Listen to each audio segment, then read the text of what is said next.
Our class 10 students. Today we are going to discuss chapter life processes, and under this chapter, we are going to discuss human respiratory system, because respiration in plants and respiration in some other animals we had seen in our previous class.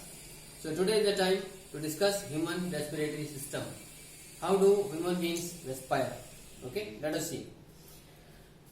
Human beings का respiratory system एक well developed well design system है जिसमें ये organs participate करते हैं.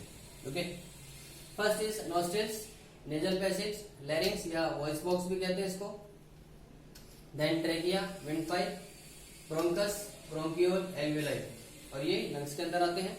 और इसके साथ साथ इसमें असिस्टेंस होता है डायफ्राम का, रिब केज और कोस्टल मसल्स का. अब इन सबका अपना फंक्शन, इनकी फिजियोलॉजी और proper respiration by human beings. Let's start. देखिए, हम जानते हैं कि हम ह्यूमन बींग्स इनहेलेशन के दौरान एयर को इनहेल करते हैं, और एयर में कई सारी चीजें हैं, है ना. ऑक्सीजन है, कार्बन डाइऑक्साइड है, नाइट्रोजन है, और भी कई सारी गैसेज हैं, वाटर वेपर्स हैं, डस्ट पार्टिकल्स हैं. There are so many things in air mixture. So that air mixture is inhaled directly with our nostrils first.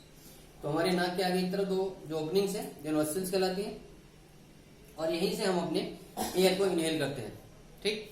अब एयर, क्योंकि नाक के अंदर यहाँ कुछ हेयर पाए जाते हैं, बाल पाए जाते हैं, म्यूकस पाया जाता है, तो ये नाक के अंदर के जो बाल है और ये जो म्यूकस है ये उस एयर को कुछ हद तक फिल्टर करते हैं, कुछ हद तक प्योरीफाई करते हैं.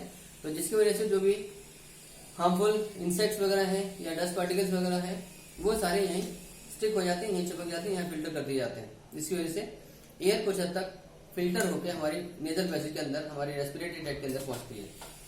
नेक्स्ट, नेजल पैसेज, नॉस्ट्रिल से पीछे और फेरिंग्स तक का ये जो हिस्सा है ये हमारा नेजल पैसेज कहलाता है, यानी पूरा नेजल चैम्बर, जहां पर वो एयर नॉस्ट्रिल के अंदर एंटर होने के बाद और रेस्पिरेटरी ट्रैक्ट में पहुंचने से पहले यहाँ तक का जो हिस्सा है ये नेजल पैसेज है पूरा. यहाँ के बाद फिर ये नेजल पैसेज हम जानते हैं कि फेरिंग्स में खुलता है कॉमनली, यानी फेरिंग्स रेस्पिरेटरी ट्रैक्ट की और डाइजेस्टिव ट्रैक्ट की कॉमन ओपनिंग है, जबकि रेस्पिरेटरी ट्रैक्ट हमारा जो ग्लोटिस है, ग्लोटिस के थ्रू खुलता है फेरिंग्स में, राइट. और ग्लोटिस के ऊपर एक फ्लैप लाइक स्ट्रक्चर पाया जाता है जिसको हम एपिग्लोटिस भी कहते हैं. ओके, तो ये जिस वक्त हम नहीं बोल रहे होते, जिस वक्त हम बातें नहीं कर रहे होते, उस वक्त ग्लोटिस बंद होता है एपिग्लोटिस के द्वारा, राइट. तो लैरिंग्स, फाइनली फेरिंग्स हमारा लैरिंग्स से खुलता है. लैरिंग्स को हम वॉइस बॉक्स भी कहते हैं, क्योंकि लैरिंग्स के अंदर दो वोकल कॉर्ड्स पाए जाते हैं, और उन वोकल कॉर्ड्स में से जब एयर पास होती है तो इनके अंदर वाइब्रेशन स्टार्ट होता है और हम साउंड प्रोड्यूस कर पाते हैं. ओके, तो इसीलिए लैरिंग्स को हम अपना वॉइस बॉक्स भी कहते हैं, क्योंकि इसके अंदर वोकल कॉर्ड्स के वाइब्रेशन से हमारी साउंड प्रोड्यूस होती है. अब लैरिंग्स आगे चल के एक चौड़ी सी ट्यूब में खुलता है जिसको ट्रैकिया या विंड पाइप कहा जाता है.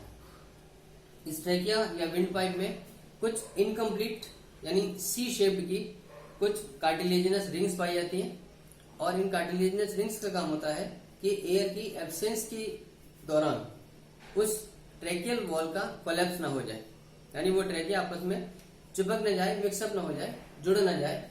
इसकी वजह से वो कार्टिलेजिनस रिंग्स पाई जाती हैं, जिससे कि ट्रैकिया में अगर एयर नहीं भी है जिस वक्त, तो उस वक्त वो एज इट इज अपनी शेप में प्रॉपरली बना रहे. ठीक है, तो ये कार्टिलेजिनस इनकम्प्लीट रिंग्स का काम हुआ ट्रैकिया के अंदर.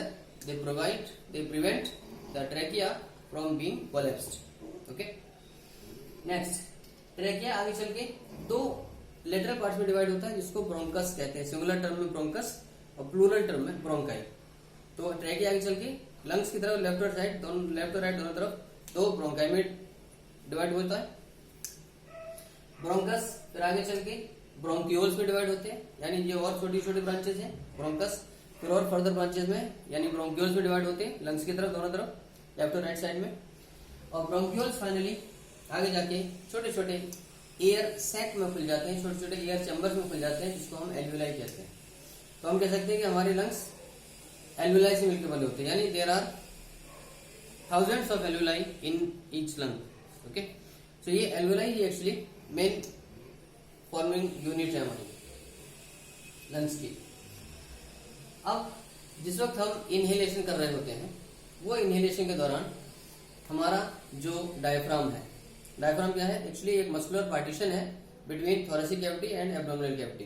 तो एब्डोमिनल कैविटी को और थोरेसिक कैविटी को सेपरेट करने के लिए एक मस्कुलर डायफ्राम दिया हुआ बीच में, मस्कुलर स्ट्रक्चर बोला जाता है, जिसको डायफ्राम कहते हैं। तो जब हम इनहेलेशन कर रहे होते हैं, उस इनहेलेशन के दौरान जो डायफ्राम है वो नीचे की तरफ मूव करता है और जो रिब केज है वो एक्सपेंड करता है, यानी जो हमारी कोस्टल मसल्स हैं उनके अंदर कॉन्ट्रैक्शन होता है और रिब कोस्टल मसल्स के कॉन्ट्रैक्शन की वजह से हमारा जो चेस्ट कैविटी का वॉल्यूम है, हमारा जो लंग वॉल्यूम है वो एक्सपेंड करता है, वो बढ़ जाता है।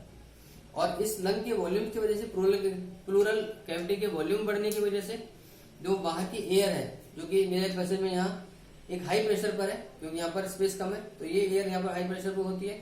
और लंग के अंदर क्योंकि एक्सपेंशन आ चुका है, उस प्लूरल वॉल्यूम में इंक्रीमेंट आ चुका है, तो उसकी वजह से वहां पर जो एयर है उसका प्रेशर कंपेरेटिवली काफी कम हो जाता है। तो ये हाई प्रेशर की एयर इसीलिए फटाफट उस पूरे रेस्पिरेटरी ट्रैक्ट से होती हुई लंग्स में भरती है, अपने हाई प्रेशर से लो प्रेशर की तरफ को एंटर करती है। ठीक, तो this is what happens during inhalation. Diaphragm का नीचे जाना, कोस्टल मसल्स का कॉन्ट्रैक्ट करना और जिसकी वजह से रिब केज का या चेस्ट कैविटी का वॉल्यूम बढ़ जाना। ठीक है, तो आप खुद एक्सपीरियंस कर सकते हैं जब हम अपनी छाती चौड़ी करके दिखाते हैं, अपना 56 इंच का सीना दिखाते हैं, तो उस वक्त हम इनहेलेशन करके सीना फुलाते हैं like this, right. Now exhalation में इसका जस्ट रिवर्स प्रोसेस, यानी एक्सहेलेशन के दौरान क्या होगा, ये जो डायफ्राम है वो नीचे से ऊपर की तरफ मूव करेगा, रिब मसल्स, जो रिब केज है हमारा वो रिलैक्स होगा, अपनी नॉर्मल पोजीशन पर आएगा और जो हमारी कोस्टल मसल्स हैं वो कोस्टल मसल्स फिर रिलैक्स होंगी और इसकी वजह से लंग्स सप्रेस किए जाएंगे, लंग्स में प्रेशर बढ़ेगा। तो अंदर की जो, क्योंकि वहां वॉल्यूम कम हो गया, तो अंदर की जो एयर है लंग्स के अंदर वो अब हाई प्रेशर पर आ गई बिकॉज ऑफ स्मॉल वॉल्यूम, और उस हाई प्रेशर की एयर फिर बाहर रेस्पिरेटरी ट्रैक्ट से होती हुई नोस्ट्रिल्स के जरिए रिलीज हो जाती है, बाहर एक्सहेल कर दी जाती है because it moves from its high pressure to its lower pressure, right. So this is what happens mechanically, this is the mechanism of respiration in our body। इसमें ये ऑर्गन्स का पार्टिसिपल आपने देखा, एक्चुअली एल्वियोलाई वो हिस्सा है जहां पर एयर के मिक्सचर में से ऑक्सीजन को अलग किया जाता है। ओके, यानी एल्वियोलाई तक हम कह सकते हैं कि एल्वियोलाई तक आने से पहले यह पूरा का पूरा air mixture as it is हमारे रेस्पिरेटरी ट्रैक्ट में एंटर करता है, लंग्स में एंटर करता है, और एल्वियोलाई तक आने के बाद एल्वियोलाई से, क्योंकि यहाँ पर ब्लड कैपिलरीज का एक बहुत प्रोफ्यूज नेटवर्क इसको सपोर्ट करता है, इसके चारों तरफ आ जाता है, तो यहां से फिर वो ऑक्सीजन उस एयर मिक्सचर में से डिफ्यूज होकर हमारी ब्लड स्ट्रीम में पहुंचती है। ठीक, अब वो एयर जो ऑक्सीजन वहां से रिलीज सेपरेट हुई है, वो ऑक्सीजन हीमोग्लोबिन के साथ मिलकर, आप जानते हैं हीमोग्लोबिन हमारे ब्लड का एक रेड कलर पिगमेंट है जिसको हम रेस्पिरेटरी पिगमेंट भी कहते हैं। तो ये हीमोग्लोबिन उस ऑक्सीजन को, क्योंकि इसकी एफिनिटी ऑक्सीजन के साथ अच्छी है, तो ये हीमोग्लोबिन उस ऑक्सीजन को वहां एल्वियोलाई से लेके और हमारी पूरी बॉडी की जो अलग अलग सेल्स हैं सबको डिस्ट्रीब्यूट कर दिया जाता है, हीमोग्लोबिन के जरिए ऑक्सीजन पहुंचा दी जाती है बॉडी की सारी सेल्स में। वहां पर जो एसिमिलेटेड फूड पार्टिकल्स है सेल्स के पास, उनका ऑक्सीडेशन स्टार्ट हो जाता है, और आप जानते हैं कि एक एरोबिक रेस्पिरेशन में CO2, वाटर और 38 मॉलिक्यूल्स एटीपी बनते हैं एक ग्लूकोज के ऑक्सीडेशन से।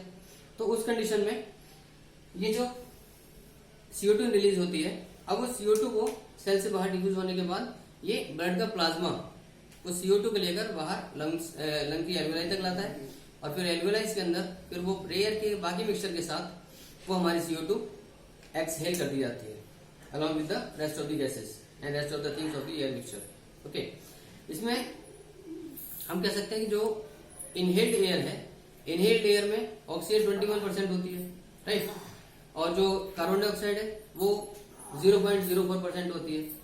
लेकिन जब एक्सहेल्ड एयर की हम बात करते हैं तो एक्सहेल्ड एयर में ऑक्सीजन की अमाउंट हो जाती है कम, 16.4%, ओके, और जो CO2 था वो बढ़ जाता है 4.4% तक।